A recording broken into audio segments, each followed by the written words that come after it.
When it comes to protecting yourself from spiritual abuse, simply having boundaries is not always enough. And I'm going to explain why in this video. My name is Dr. Felucia, and I'm a licensed psychologist. And on this channel, I focus on how to detect, prevent, and recover from spiritual abuse. So, as I started out by saying, having boundaries is not enough. And the reason is that spiritually abusive people and people who are abusive in general tend to manipulate boundaries in certain ways to try and get you to go along with their agenda. And I'm going to, in this video, explain 3 ways in which that happens. So, like I said, just having boundaries is not enough, right? It's important to have your boundaries, be aware of them, and enforce them. But the fact is that manipulative and abusive people really don't respect boundaries. And the way that they actually manipulate boundaries is that they will push a boundary or outright violate it and then act as if that boundary that they just violated is the new norm. So let me give you an example. Let's say that you are in a relationship with somebody. Maybe it's a friend that you're getting to know better, and you have certain boundaries around ways that you behave and maybe requests that you make of certain people. Maybe you refrain from asking people certain things, asking requests or favors until you really get to know them better. Well, that's fine for you, but imagine that you are, in a relationship with a new friend, and this friend asks you a really big favor, maybe the second or third time you meet them, right? Now, I'm not saying that that's necessarily a manipulative move, but for some people it is. And they can ask you something, make a request that maybe makes you feel uncomfortable, that's a huge ask, and that's really inappropriate for the nature of your relationship. And by doing that and trying to force that early, what they're trying to do is create a new normal for your relationship. So you really need to be aware that when you are in certain environments and with certain people, you not only need to be aware of your own boundaries, but you need to also be aware of how people can try to rewrite the rules behind your back. And that's one way of doing that.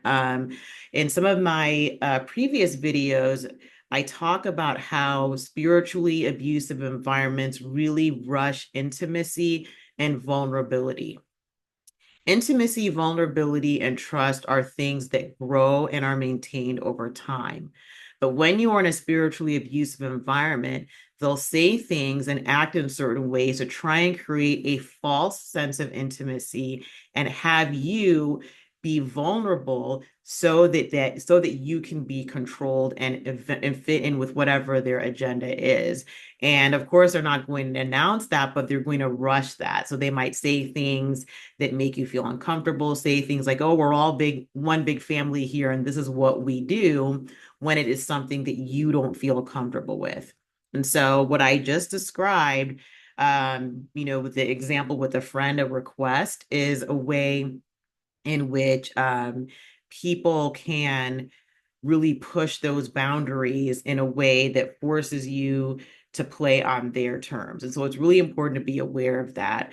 The second way in which people can really manipulate boundaries is through information and how information is shared and exchanged. And so think about an environment that you go to the first time. Maybe you're visiting a spiritual environment, you're going to a spiritual setting. It could be a church, it could be just wherever, any spiritual or religious place. And imagine that you're there for the first time, you don't really know anybody. And as people are going around and sharing, they're sharing deeply personal information that makes you feel really kind of uncomfortable. And then you are also shamed for not sharing such information. People have talked about all kinds of situations where they felt put on the spot like that. It could be sharing, deep and intimate details about their past, things that, they would only want to share with a very close friend or even a professional. And so I'm not saying that environments that push you to do that are necessarily abusive, but to me, I feel like it's a really it's a big red flag, right? Now, there are going to be environments where people do naturally share things that are important to them and that may be more private than you feel comfortable with. However, it's when environments act like they are entitled to that information from you. That's when you really need to be careful. And so it's one thing for people to share to their level of comfort. And you're going to have some people that love to share deep things and other people that are more private. But when an environment, and it doesn't have to be an environment or a group of people, it could be a person acts entitled to that information from you, then that's a boundary that they're pushing. And they could just come right out and say, and try to shame you for not sharing certain information, or they might share certain information that's, quite personal, quite vulnerable, puts you on the spot, and then you feel the pressure to reciprocate. And I feel that a lot, people that are manipulative, they tend to go the second way of doing things because it's more subtle, and it takes advantage of that expectation of reciprocity. And so they're going to share something very intimate and personal. Mind you, it might not even be true, but they're doing that in order to get you to share something. And so that's something to be aware of. So that's why it's not only important to know what your personal boundaries are, but how somebody else might violate that by creating this expectation.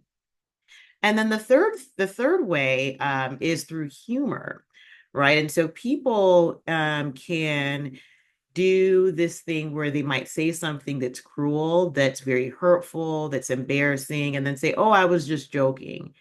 And by them doing that, that's pushing a boundary, right? And I'm sure we've all been in situations where somebody has said something very hurtful, mean, or, whatever they said, that they meant it, but then when you ask them about it or you call them on it, they say, "Well, I'm just kidding," right? And you know that they weren't kidding, that they said that they said it for a reason, and you either wanted to get a rise out of you or push a boundary, but that's something to be very careful of. A lot of people like to hide behind humor to mask their true intentions. And so it's something to be aware of. It's something to be careful about.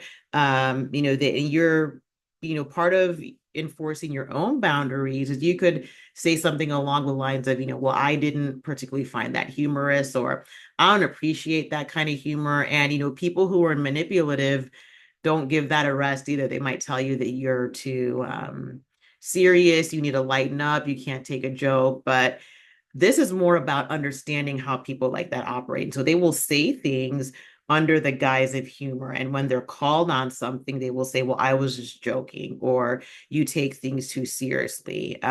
Sometimes people will push your boundaries by saying very hurtful things in front of people and then getting everyone to, kind of laugh about it and say, "Oh, I'm just kidding. You know how I am." And so that is a common thing that I see not only in interpersonal dynamics between people, but also like in group settings. Some people who have been through spiritual abuse have shared some very painful accounts of how they were always the butt of the joke and they never found it funny. And even when they spoke up about it, they just got made fun of even more. People who have come from abusive family systems have often shared that same pain. And my heart really goes out to you because I just think that using humor is just such a low blow. But people, as you find out on this channel, are people really go through some just I don't know, people really go through a lot of lengths and maneuvers to throw rocks at people and hide their hand. And so the purpose of this is to help you see that, help you understand that you're not crazy, you're not flawed, but more of, hey, this is how people can act and this is how you can protect and defend yourself. So again, I talked about three ways in which, spiritually abusive people and just abusive and manipulative people in general push boundaries, right? They might do that through an inappropriate request. They might do that by asking you information that they are not entitled to, but they're acting entitled to it.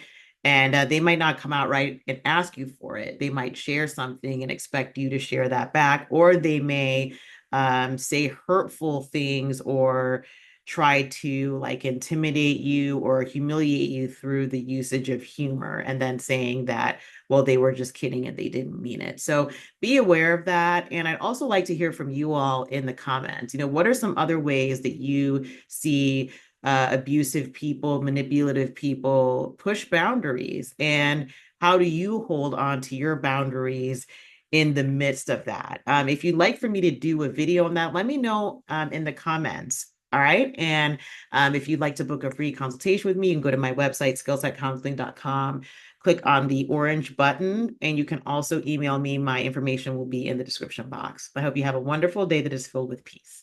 Bye-bye.